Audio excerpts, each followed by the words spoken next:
Bonsoir, mesdames et messieurs, bienvenue dans cette grande édition d'information sur FM Télévision, mais d'abord le sommaire. On ne se laissera pas faire, c'est la réaction de la RDC face à l'attaque d'un de ses avions par l'armée rwandaise mardi. Des Kinois, eux, souhaitent que Kinshasa réponde par la guerre. Lancement de l'opération d'enrôlement de la population, la CENI a donné les goûts du processus en France, en Belgique et en Afrique du Sud. William Mukandila est suspendu de ses fonctions, faux et usage des faux, usurpation de pouvoir, indiscipline et insubordination vis-à-vis de la hiérarchie. Voilà les griefs retenus à charge du président du Conseil national de la jeunesse.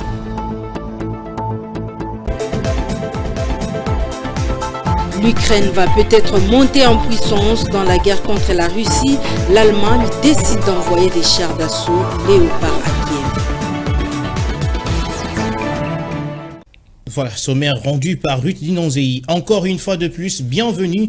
Opération d'identification et d'enrôlement dans la deuxième ère opérationnelle, hormis les 9 provinces de la RDC. Une équipe des membres du bureau de la CENI a été déployée dans 3 pays, notamment la France, la Belgique et l'Afrique du Sud, pour donner le coup d'envoi de cette opération. C'est un élément de Ruth Dinonzei.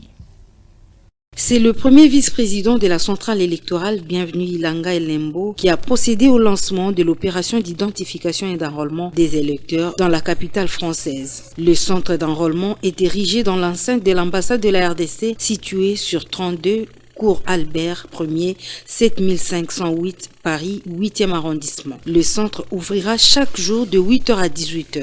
Au total, 4 machines sont disposées pour enrôler le plus grand nombre des Congolais résidant en France. Même exercice à Bruxelles où le deuxième vice-président Didi Manara a renoué les contacts pour lancer l'opération d'enrôlement dans la tranche après-midi. En Afrique du Sud, c'est Madame Patricia Stea, le rapporteur de la CENI, qui a accompli le même acte dans l'espoir de voir davantage les compatriotes répondant aux critères établis. Oui, merci beaucoup pour accompagner. Vous le savez, la date que nous avons pour les opérations, c'est le 25 février. Et nous sommes là pour lancer l'opération. Rappelons que pour se faire enrôler en Afrique du Sud, les documents de séjour suivants sont également admis. Visa de résidence temporaire, visa pour personnes dépendantes d'un porteur de résidence permanente. Chaque requérant devra également disposer des informations utiles sur son identité et ses origines. Et puis il y avait lancement mardi 24 janvier de l'opération d'identification et d'enrôlement dans la deuxième ère opérationnelle pour la province du Haut-Katanga. C'est le Premier ministre qui a donné le coup d'envoi de cette opération. Jean-Michel Sama Lukonde a appelé la population à voter, à s'enrôler, très massivement. Suivez-le dans cet élément. Premièrement, je voudrais donner un message de salutation à cette population du Haut-Katanga, son Excellence Monsieur le Président de la République, Félix-Antoine Tshisekedi Tshilombo, et ensuite venir annoncer que dans le cadre du processus électoral, dans notre rôle, nous devons sensibiliser à l'appropriation du processus électoral. Et comme sera lancé dès demain dans cette deuxième zone, l'enrôlement et l'identification de notre population, ça serait une occasion pour moi et avec toutes les autorités locales faire cet appel justement à cette appropriation au processus électoral. Nous sommes très contents de fouler ce sol de Mopachi et nous allons apporter notre message non seulement dans le cadre de la rencontre populaire que nous allons avoir, mais aussi avec nos autorités sur place.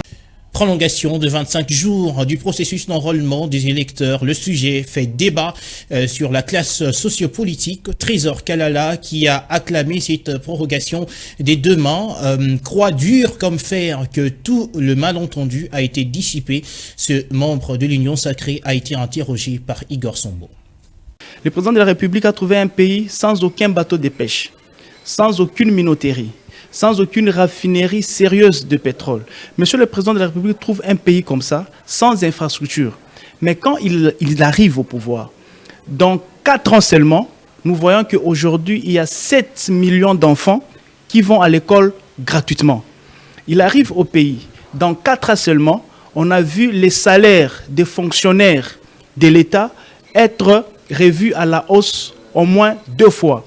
On a vu les nouvelles unités être mécanisées. Ça, c'est ce que Tshisekedi a fait dans 4 ans. Dans 4 ans seulement, on a vu M. Tshisekedi réveiller le service national qui n'existait plus. Aujourd'hui, on peut acheter dans tous les camps militaires et même tous les fonctionnaires de l'État peuvent acheter un sac de farine de 25 kilos à 18 000 francs, donc moins de $10. Je peux dire que le bilan du président de la République est positif. Vous savez, lorsque le président est rentré au pouvoir, après 2 ou 3 mois, il y avait le Covid-19. Alors, c'était des moments un peu difficiles. Alors moi, je peux dire le bilan du président de la République est positif. Nous sommes déçus, nous, la population congolaise. Rien ne marche. Dans la société congolaise, on attendait à ce qu'il y ait un changement. Jusqu'à maintenant même, nous attendons vers des élections. Rien n'a été réalisé. 24 janvier 2019, 24 janvier 2023, cela fait exactement 4 ans depuis que Félix Tshisekedi a accédé à la magistrature suprême. Que dire de son bilan alors qu'on s'approche des élections prévues fin décembre prochain? On écoute ce qu'en pensent quelques Quinois approchés par Igor Sombo. Le président de la République a trouvé un pays sans aucun bateau de pêche, sans aucune minoterie, sans aucune raffinerie sérieuse de pétrole. Monsieur le président de la République trouve un pays comme ça, sans infrastructure. Mais quand il arrive au pouvoir, dans 4 ans seulement, nous voyons qu'aujourd'hui, il y a 7 millions d'enfants qui vont à l'école gratuitement. Il arrive au pays, dans 4 ans seulement, on a vu les salaires des fonctionnaires de l'État être revus à la hausse au moins 2 fois. On a vu les nouvelles unités être mécanisé. Ça, c'est ce que Tshisekedi a fait dans 4 ans. Dans 4 ans seulement, on a vu M. Tshisekedi réveiller le service national qui n'existait plus. Aujourd'hui, on peut acheter dans tous les camps militaires et même tous les fonctionnaires de l'État peuvent acheter un sac de farine de 25 kilos à 18 000 francs, donc moins de $10. Je peux dire que le bilan du président de la République est positif. Vous savez, lorsque le président est rentré au pouvoir, après 2 ou 3 mois, il y avait le Covid-19. Alors, c'était des moments un peu difficiles. Alors moi, je peux dire le bilan du président de la République est positif. Nous sommes déçus, nous, la population congolaise. Rien ne marche. Dans la société congolaise, on attendait à ce qu'il y ait un changement. Jusqu'à maintenant même, nous attendons vers des élections. Rien n'a été réalisé. Tout à fait autre chose, il ne peut plus occuper les fonctions de président du Conseil national de la jeunesse. Pour l'instant, William Mukandila a été suspendu de ses fonctions par le ministre de la Jeunesse, Yves Bokoulou. Quels sont donc les motifs de sa suspension? Les réponses, c'est dans cet élément. Plusieurs griefs sont retenus contre William Mukambila. Le plus principal encore frais dans l'esprit des Congolais, c'est l'organisation par lui de la rencontre du 30 novembre 2022 entre le chef de l'État et les jeunes. Rencontre dominée par une désorganisation indescriptible jusqu'au monnayage des invitations, note l'arrêté qui parle d'insubordination vis-à-vis de la hiérarchie, le reprochant dans le même temps de l'indiscipline caractérisée dans la gestion du Conseil national de la jeunesse. Le président du CNG est aussi suspendu pour usurpation du pouvoir, pour avoir signé un ordre d'émission le 15 septembre dernier pour une mission officielle en Italie, en France puis en Belgique, alors qu'il s'agit d'un pouvoir exclusif du ministre des tutelles. Usurpation de pouvoir également lorsqu'il a signé une note circulaire le 13 janvier 2023 à l'attention des ministres provinciaux de la jeunesse sur la suspension de l'organisation des assemblées générales électives des conseils provinciaux de la jeunesse. Aussi, le ministre Yves Bokoulou accuse William Mukambila de faux et usage de faux pour avoir imité la signature du vice-président de la CNJ en charge des finances dont il a utilisé les noms. Le ministre Yves Bokoulou a décidé de son remplacement par son vice-président, ce qui ouvre la voie à une action disciplinaire pour le président du CNJ suspendu. Il faut que la RDC réponde avec la guerre après cette attaque par missile de l'armée rwandaise. C'est en tout cas cela le point de vue de certains Quinois interrogés par votre rédaction. On les écoute au micro de Joseph Majondo et Torres Atibou. Nous, Congolais, nous assumons.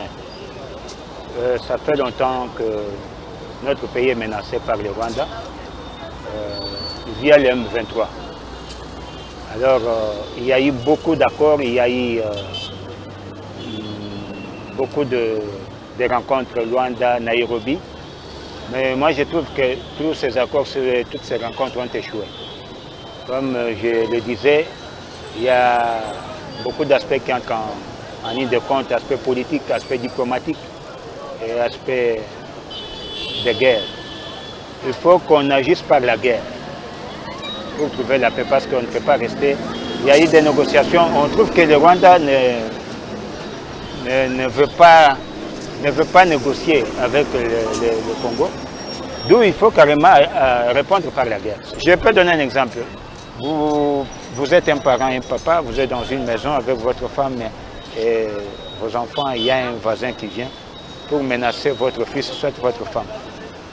Vous ne pouvez pas lui dire, quand on vient menacer votre femme, soit vous laissez l'adversaire en train de faire des bêtises dans votre maison, vous sortez pour aller à la justice. Non. Il faut répliquer d'abord par ce qu'on appelle légitime défense. C'est ça ce qui est important. Alors, nous devons utiliser les moyens, au jour d'aujourd'hui, proportionnels. Le Rwanda nous attaque, utilise les moyens de guerre. Alors nous ne pouvons pas répondre par la voie politique ou soit diplomatique, non. Il faut utiliser aussi les moyens proportionnels. Laissez Mouzé le faire, je pense qu'il y a 98 comme ça. À l'époque de Mouzé, vers les années 98, les missiles venant de Brazzaville étaient tombés à Kinshasa. Mouzé avait à son tour rétorqué sans avis de la communauté internationale. Après cette rétorsion, il y a eu un cessez-le-feu total. Je pense que c'est la meilleure démarche. Allez, pour nous cesser le fait comme ça, non, t'es Mouzé, tout est assez, tout. Démarche est bon, madame. Et puis le ministre de la Défense nationale saisit toutes les occasions pour vulgariser sa nouvelle politique de la défense.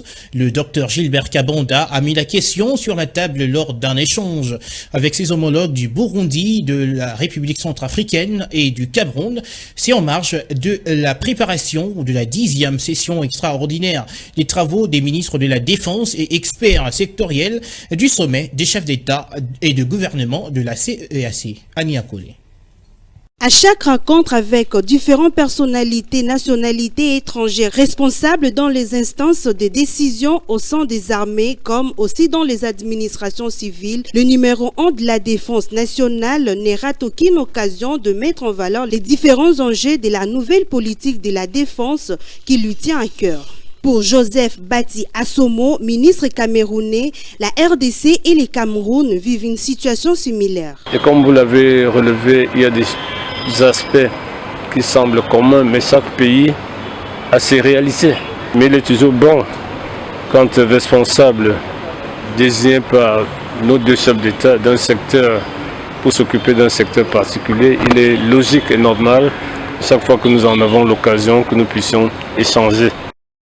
À son tour, au dire du ministre burundais de l'Intérieur, du Développement communautaire et de la Sécurité publique, honorable Niteretse Martin. Les hommes ont échangé sur l'évaluation des avancées du projet des partenariats pour la sécurisation des frontières des deux pays. On a discuté sur les dernières dates, les nouvelles dates.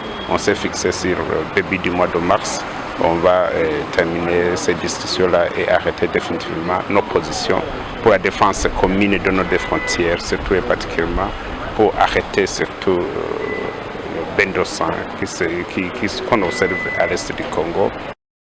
À en croire le ministre centrafricain de la Défense, leurs échanges ont tourné autour de la mutualisation des efforts de deux États afin de relever les défis auxquels ces deux pays sont confrontés. Effectivement, mais c'est avec le Congo que nous pouvons nous développer. Nous devons travailler la main dans la main. Les problèmes du Congolais se répercutent chez nous. Et nous aussi, quand nous sommes en problème, les répercussions se font aussi ici en RDC.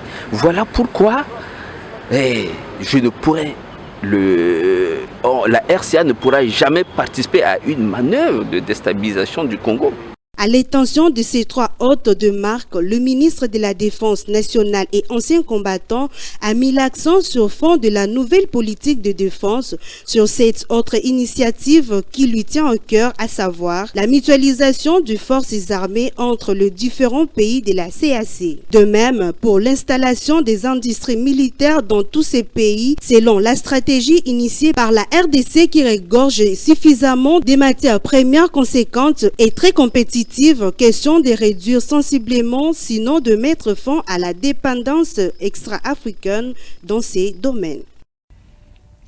Voilà, c'était donc la voix de Annie Akole qu'on va retrouver tout à l'heure à la page internationale.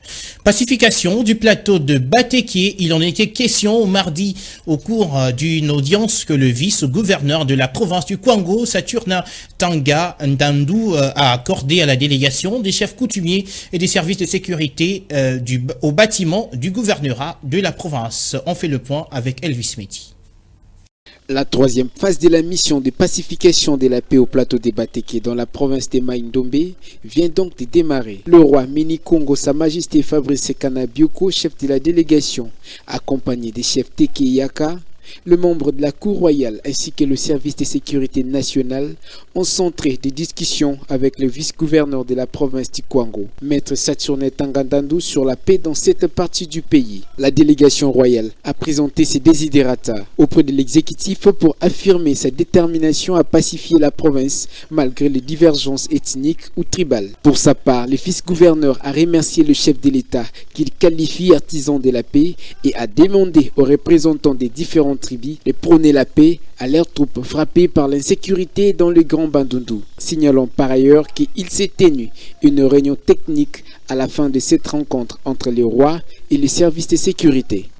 Et puis en religion, les prières intenses se poursuivent en Ngaba avec l'église du Saint-Esprit au Congo de l'apôtre Tambu Lukoki dans le cadre des 10 jours de la 60e édition dénommée Ngaba doit changer. C'est un reportage de Fifi Kalumbwe et Enoch Mafuka.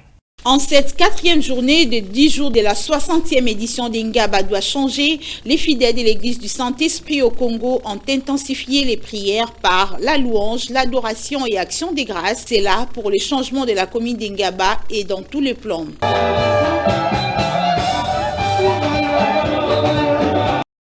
En organisant ces prières, son éminence l'apôtre Tambu Lukoki ne poursuit qu'un seul objectif, amener les habitants d'Ingaba et puis cette municipalité à un changement sur tous les plans. Voilà pourquoi même les habitants des parcelles environnantes et les passants ne veulent pas rater cette grâce. Et à moi la vie de Jésus-Christ. Les participants à ces grands rendez-vous sacrés sont venus de plusieurs coins pour qu'ensemble, main dans la main, les dieux tout-puissants puissent agir pour cette commune d'Ingaba réputée dans l'insalubrité et autres méfaits. C'est Madame Rita Moulota, l'épouse du pasteur Moulota, qui a clôturé cette rencontre divine qui a attiré l'attention même des curieux. Transformation. La transformation. Transformation. La transformation. Voilà, nous sommes arrivés à la fin de cette édition d'information, mais d'abord, le rappel des titres. On ne se laissera pas faire, c'est la réaction de la RDC face à l'attaque d'un de ses avions par l'armée rwandaise mardi. Des Kinois, eux, souhaitent que Kinshasa réponde par la guerre. Lancement de l'opération d'enrôlement de la population, la CENI a donné les goûts du processus en France, en Belgique et en Afrique du Sud. William Mukandila est suspendu de ses fonctions, faux et usage des faux, usurpation de pouvoir, indiscipline et insubordination vis-à-vis de la hiérarchie. Voilà les griefs retenus à charge du président du Conseil national de la jeunesse.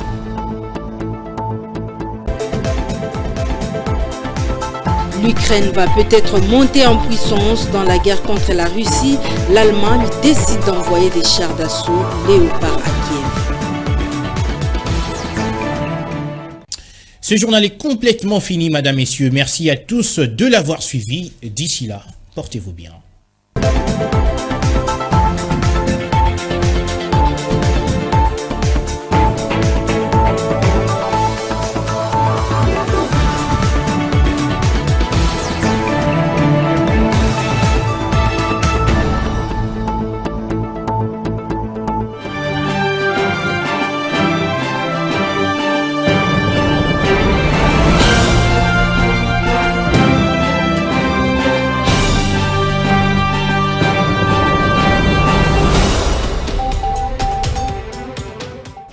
C'est parti pour la page internationale. Bienvenue à tous. L'Allemagne va envoyer des chars d'assaut Léopard 2 à l'Ukraine et accepte qu'ils soient réexportés à Kiev par des pays partenaires. Cette annonce a été faite à l'issue des conseils de ministres de ce mercredi matin par le porte-parole du gouvernement allemand, Stefan Herbetriss. En Norvège, la police a annoncé mercredi 25 janvier la libération d'un ancien mercenaire du groupe paramilitaire russe Wagner, disant avoir combattu en Ukraine, qui s'est réfugié en Norvège il y a près de 2 semaines. Andrei Medvedev, 26 ans, avait été arrêté dimanche en vertu de la loi sur l'immigration sans que la police ne fournisse des motifs exacts de son arrestation, mais son avocat a invoqué des manquements aux règles de sécurité qui l'entourent, rapporte l'AFP. Au Burkina Faso, après le départ des militaires français, le pays va-t-il accueillir le mercenaire russe du groupe Wagner? C'est la question que tout le monde se pose au lendemain de la décision du capitaine Traoré, le président de la transition burkinabé, de fermer la base militaire où étaient stationnées les forces sabrées.